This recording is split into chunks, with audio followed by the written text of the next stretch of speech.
One of WrestleMania's greatest collisions comes to its scintillating conclusion with Razor Ramon just managing to outlast Shawn Michaels, claiming possession of the Intercontinental Championship at WrestleMania 10.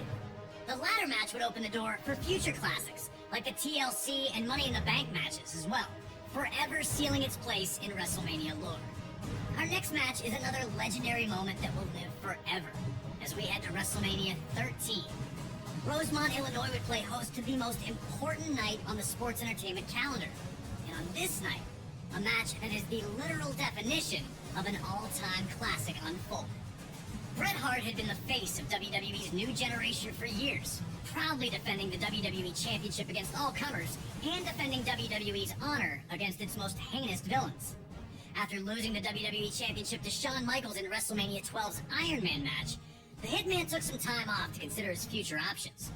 When he returned, roughly 6 months later, there were drastic changes to the landscape of WWE's universe. Top among those was the rise of Stone Cold Steve Austin. The man who started the year off as Ted DiBiase's ringmaster would find freedom in his true identity, dropping his manager and finding superstardom in the wake of his 1996 King of the Ring tournament victory.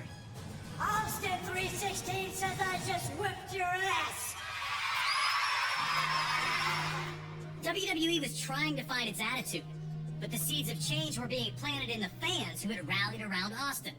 His no-nonsense attitude had made him the ultimate anti-hero. This acceptance of someone who flaunted his breaking of the rules didn't sit right with the Hitman. When Bret made his return, he immediately challenged Austin, who was more than ready to answer the call. The two battled at 1996's Survivor Series, where Hart won in a masterful performance of a feverish back-and-forth battle.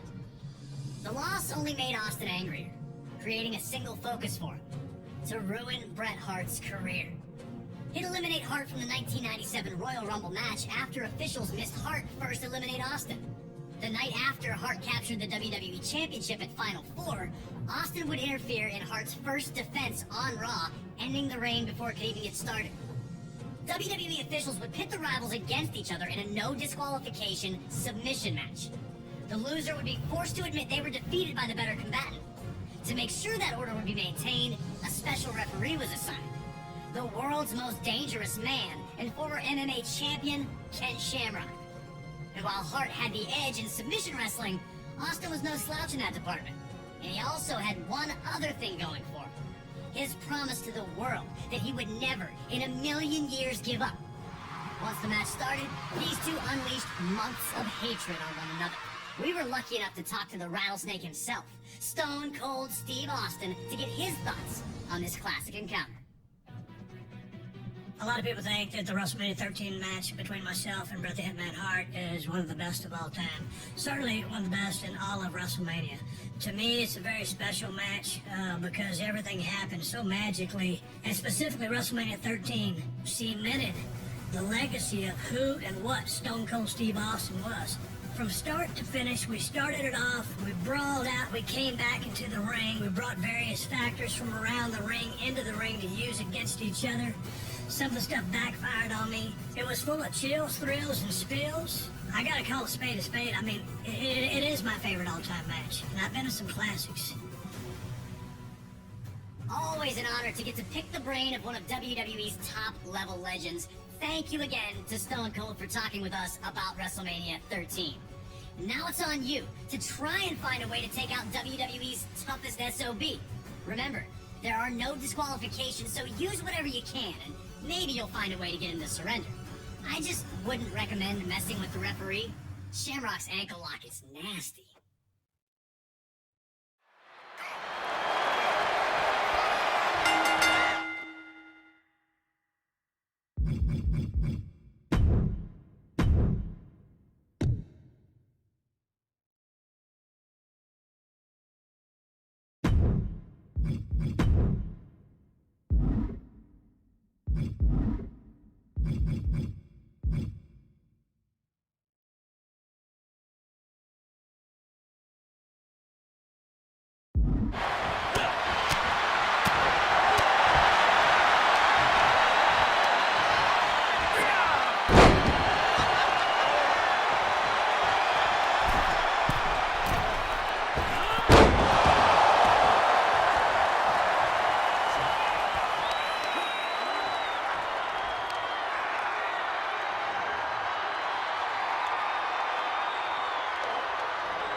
Hart immediately showed why this match was perfect for him. Instead of just punching Austin's face, he'd attack Austin's legs instead. Bret wanted to make sure that his search for revenge also ended with him victorious. Hurting Austin in a losing effort was worthless to him. Hart knew every single attack would be used to set up his vaunted sharpshooter, so he started the work early. The Hitman would also find ways to mix his technical style into a more vicious approach, like when he locked Austin in a figure-4 leg lock around the ring post. Normally, a hold that would be subjected to a referee's 5 count, Hart could inflict damage until he chose to let go. And just how much damage had the move done? Had Austin's knee brace offered any type of defense against the maneuver? Austin had the reputation as a brawler, but Hart was showing that he wasn't completely out of his element in this no disqualification match. Bret looked to keep things relatively simple, and so far the plan was paying off. work the leg, break it down, and the submission opportunities would come.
As the two continued to fight, the action would again return to ringside.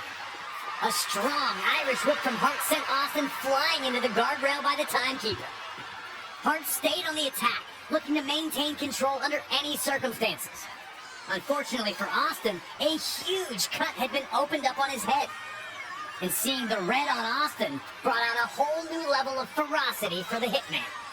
Bret unleashed months of built-up aggression on Austin. Hart abandoned his limb-based attack, focusing only on Austin's bloodied face.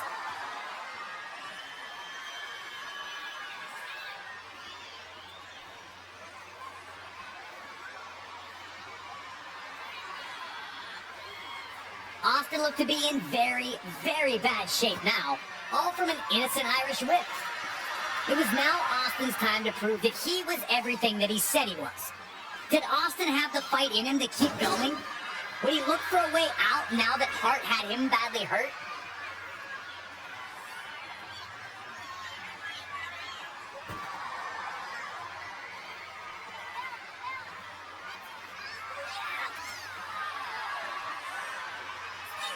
The Hitman was now in firm control, with Austin in big trouble with a nasty wound on his head. Things were not looking good for the Rattlesnake.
continued to maintain control, but Austin would not stop fighting back.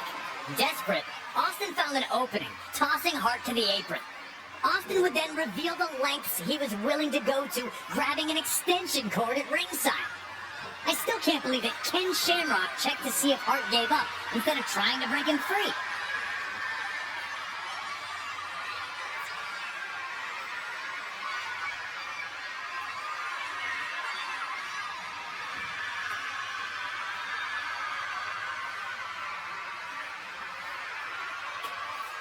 Just when it looked like Austin was finding daylight, the resourceful hitman clobbered him with the ring bell. Austin had already looked like he was nearly finished. The fans, who had steadily grown louder in favor of Austin, tried to rally the rattlesnake back to his feet one more time. Cut bad and now down again. Was there anything left in Stone Cold Steve Austin?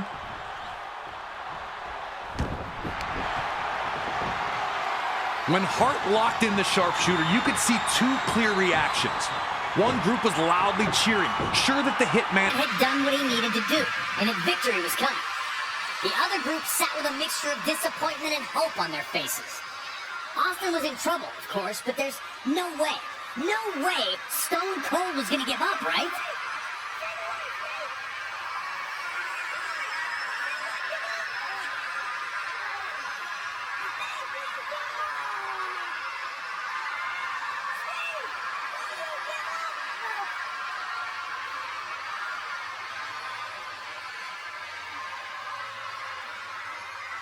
Bret continued to pull back, remembering all the things Austin had said.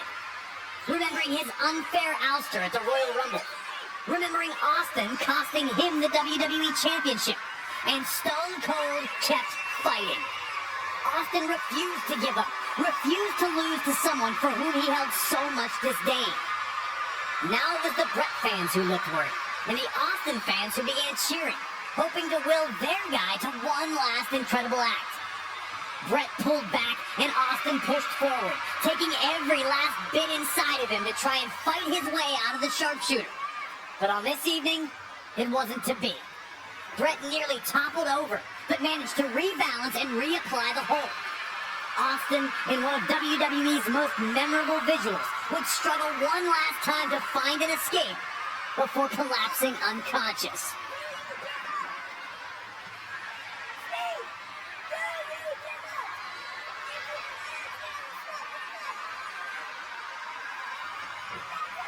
Special referee Ken Shamrock would call the match here, as Austin was no longer able to defend himself. Yes, Stone Cold lost, but he lived up to his word and he never gave up.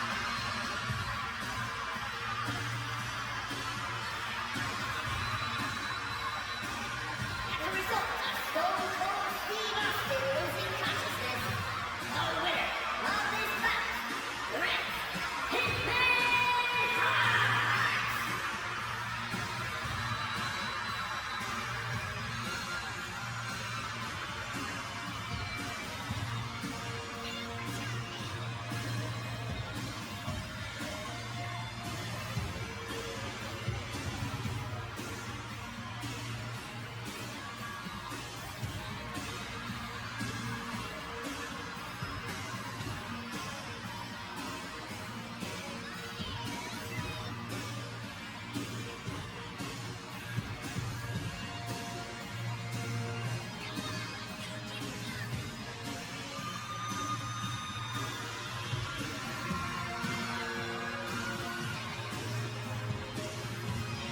Hart was happy with the win, but he still took the opportunity to attack Austin after the match, which only served to alienate whatever fans still cheered for Bret.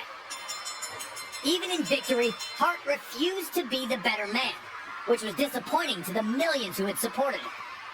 But for Hart, all that mattered was the victory. He'd proven that he was better than Stone Cold Steve Austin, which is all he cared about. And Stone Cold had, while trapped in the sharpshooter, won over an entire fan base with his fight until the very end. It's one of the greatest matches in WWE history, featuring two of the very best to ever compete in the WWE ring. It made Stone Cold Steve Austin a generational superstar, and it showed that the Hitman wasn't only a technical wrestler. Counter holds, ringside brawling, and lots of weapons along with one of the most famous endings to any WWE match ever. Such a classic. I never get tired of this match.